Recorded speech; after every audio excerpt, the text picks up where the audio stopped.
Prodi PGSD semester 2 Fakultas FKIP.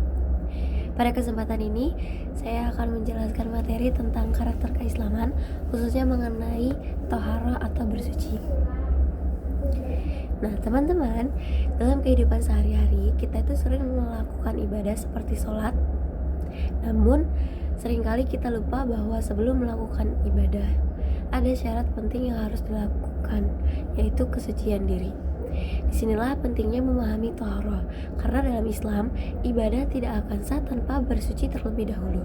Selain itu, toharoh juga bukan hanya tentang ibadah, tetapi juga mencerminkan karakter seorang muslim yang bersih, disiplin, dan menjaga diri.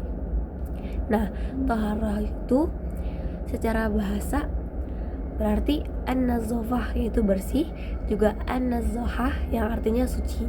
Sedangkan menurut istilah, tohara adalah suatu cara atau perbuatan untuk menghilangkan hadas dan najis agar ibadah menjadi sah.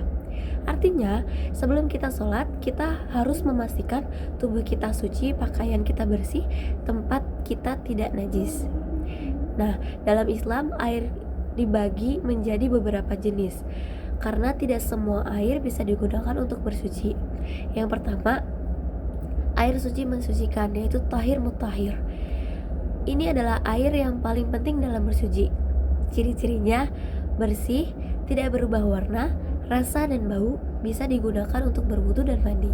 Contohnya, air hujan, air laut, air sungai, air sumur, mata air, dan salju dan embun. Jadi, semua air alami yang murni itu bisa digunakan untuk bersuci. Nah, selanjutnya air suci tapi tidak mensucikan. Air ini tetap bersih tetapi tidak bisa dipakai untuk bersuci. Contohnya, air bekas wudhu. Air yang berubah karena campuran kopi, teh, atau parfum.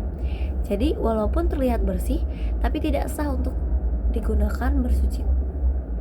Yang ketiga, air suci mensucikan tapi makruh. Air ini sebenarnya boleh digunakan tetapi tidak dianjurkan. Contohnya, air yang dipanaskan oleh matahari dalam wadah logam tertentu. Nah, yang selanjutnya ada air najis. Air ini air yang sudah tercampur najis. Ciri-cirinya berubah warna, bau, atau rasa, atau jumlahnya sedikit tetapi terkena najis. Nah, air ini tidak boleh digunakan untuk bersuci. Nah, dalam Islam, alat bersuci itu tidak hanya air.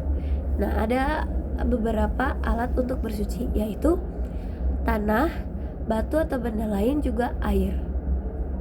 Tanah itu untuk tayamum, dan batu dan jenis lainnya itu untuk beristinja.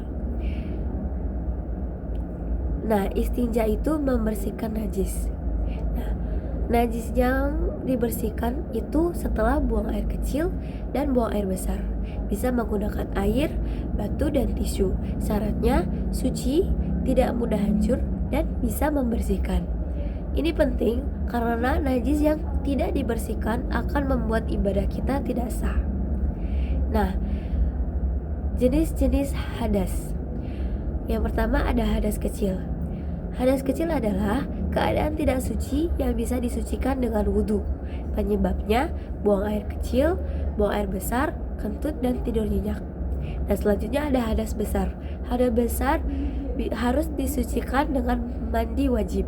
Penyebabnya keluarnya mani, hubungan suami istri, atau berjima. Dan untuk perempuan itu haid dan nifas. Nah, najis itu juga ada pembagiannya, teman-teman. Najis itu segala sesuatu yang kotor dan menghalangi sahnya ibadah. Dia dibagi menjadi 3. Yang pertama, najis ringan atau muhafafah. Contohnya kencing bayi laki-laki. Yang kedua, ada najis sedang atau mutawasithah. Contohnya kotoran manusia, darah, dan lain-lainnya. Yang ketiga, ada najis berat atau mughalazah, yaitu najis dari air liur anjing dan babi. Semakin berat najisnya, semakin khusus cara membersihkannya. Nah, cara membersihkannya juga bisa dengan cara wudhu. Wudhu itu cara bersuci dari hadas kecil menggunakan air dengan tujuan mensucikan diri dan sebagai syarat sah sholat. Maka wudhu itu mengajarkan kita disiplin, kebersihan, dan kesiapan kita dalam beribadah. Selanjutnya juga tayamum. Tayamum itu pengganti wudhu menggunakan debu ketika sudah tidak ada air di sekitar kita. Dilakukan jika tidak ada air dan sakit. Rukunnya yang pertama niat, mengusap wajah, mengusap tangan, dan tertib. Nah, Islam itu memudahkan ya teman-teman, jadi tidak mempersulit umatnya. Nah, selanjutnya mandi wajib. Mandi wajib dilakukan untuk menghilangkan hadas besar.